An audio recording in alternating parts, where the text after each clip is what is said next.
వంటలక్క సీరియల్లో కథని మరో మలుపు తిప్పారండి. ఇప్పటి వరకు మనం విష్ణు తరపు నుంచి చూస్తూ ఉన్నాం. విష్ణు తరపున బంధువులు కానీ, నందినిని ఒక విలన్‌లాగా అట్ట చూపిస్తూ వస్తున్నారు కదా!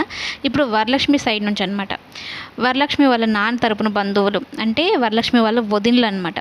నాగమ్మ అని ఇంతకుముందే మనం ఫస్ట్‌లో చూసున్నాము. వేరే వేరే ఆవిడ. ఇప్పుడు ఈ సౌందర్య ఆ క్యారెక్టర్‌లో ఉన్నారు. పెద్ద విలన్‌లాగా ఇప్పుడు వరలక్ష్మి పుట్టింటి తరపున ఆమె ఒక విలన్ అనమాట. ఇప్పుడు విష్ణు సైడ్ నందిని ఎలాగో ఇప్పుడు అలాగే వరలక్ష్మి సైడు ఈ నాగమ్మ. ఆ నాగమ్మ ఏం చెప్తే అది వేదం అనమాట. పెద్ద వదిన కొడుకు శంకర్.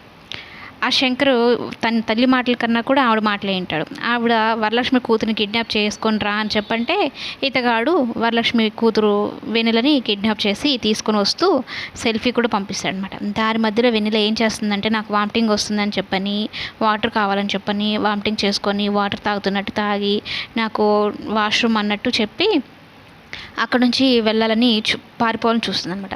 అయితే ఈ శంకర్ అంటే నేను కూడా వస్తా పదా అంటే నీకేమైనా పిచ్చా, నువ్వు వెనక్కి తిరుగు అని చెప్పని అటు నుంచి అటు పారిపోయి వచ్చేస్తుంది. అయ్యిందా అని శంకర్ అడుగుతూ ఉంటాడు.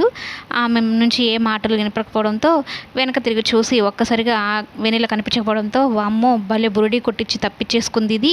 ఇప్పుడు పెద్దమ్మకి ఏం చెప్పాలి, ఆ పిల్లని పట్టుకోకుండా ఇంటికి వెళ్తే పెద్దమ్మ ఏమంటారో ఏమో అన్నట్టు భయపడతాడు. మొత్తం మీద ఇప్పుడు వరలక్ష్మి సైడ్ నుంచి కథ నడవబోతుందన్నమాట.